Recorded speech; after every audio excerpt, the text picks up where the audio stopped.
Sənin köməyin deyil. Sağ ol Duzlu 5.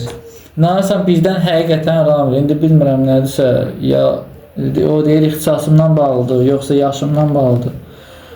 Çox şeyi tavsiyə unuduram mən. O müəllimlər də oldu. Fikir verirsən, o versin vaxtı. Müəllimələrin də başına gəlirdi. O deyəsən, beyni çox yüklənməkdən qaynaqlanır. Çünki beyin davamlı işləyir axı. O qədər beyni yüklənir. Təsəvvür elə ki, birdən bir yerə gedirəm. Həmişə getdiyim yerdə, amma başqa yerə getməliyəm də. Gedir çıxıram ona, deyirəm mənim burada nə işim var. Qayıdıram bir də geri. Amma əvvəl həmcə getdiyin, öyrəşdiyin yerə gedəsən, müəllimlərimizin nə çəkdiyini açıq deyim də, bu son 4 ildə, 5 ildə çox yaxşı anladım. Yəni həqiqətən.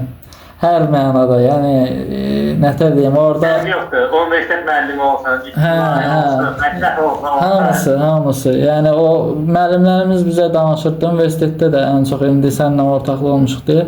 Ülviyə müəllimin və digər müəllimlərin bizə danışdığı şeylər yadıma gələndə indi özüm oradayam deyə, həmən o konumdayam deyə də qismən də olsa. Sən də o prizmadan baxa bilirsən tərəfdən. Yəni hər şeydə, müəllim hər şeydə bilir. Yəni o sfera var ki, oradan baxırsan sən, artıq hər şey sənin kontrolun altında olur. Ama bizə deyirdilər, deyirdi necə olur, yox onun necə oldu bildi, yəni əvvəl falan, amma hər şeyi həqiqətən bilmək olur.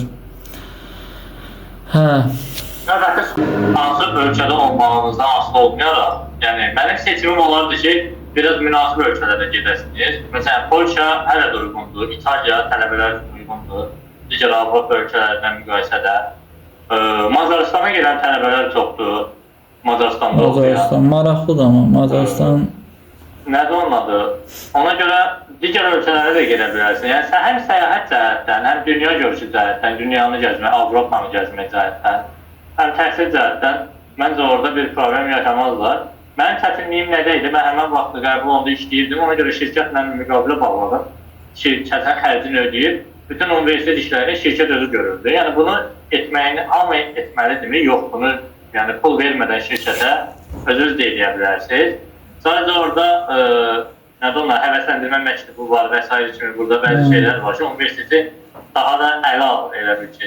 Onsuz da ortalaman yaxşıdırsa, ingilis dil səviyyən normaldırsa və qutardığın ixtisas universitetdə, yəni həmən ixtisasa görə magistr dərəcəsi ya bakalavr dərəcəsi varsa istədiyin, universitet onu da qəbul edəcək.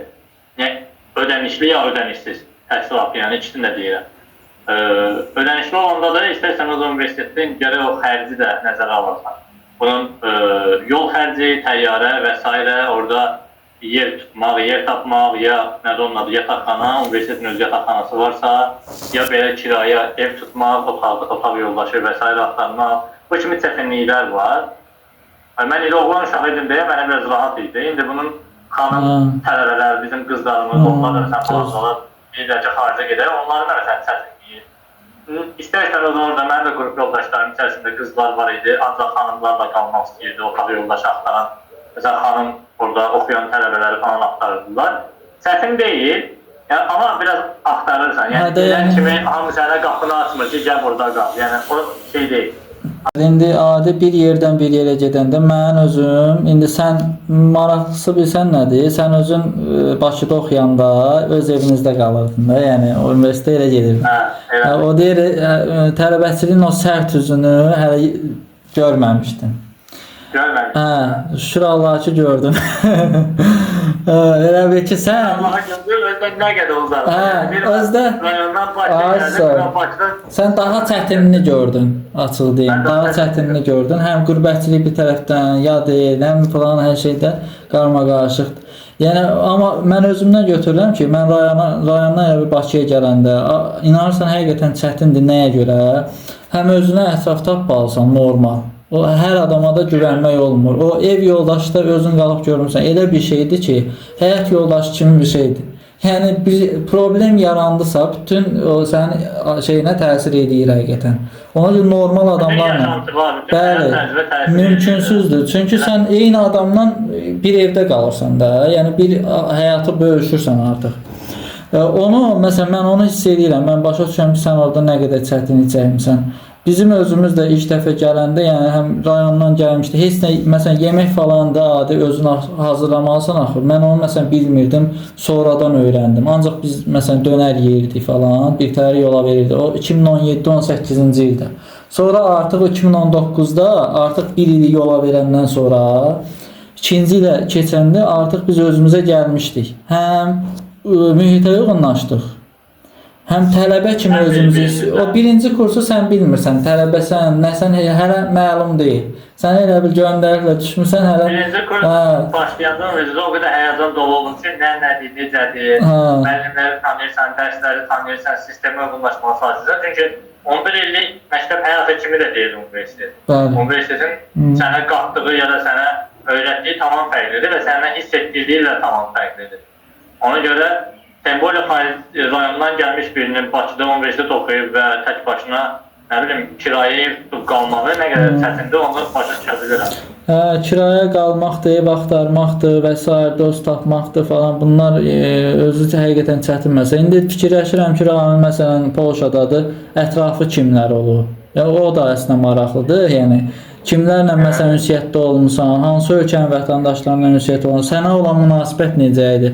Məsələn, biləndə ki, sən Azərbaycanlısan və yaxud da xarici vətəndaşdır, tutaq ki, sənə olan münasibəti necə idi? Yəni, yəqin ki, aranızda ünsiyyət olub da dostlarınla.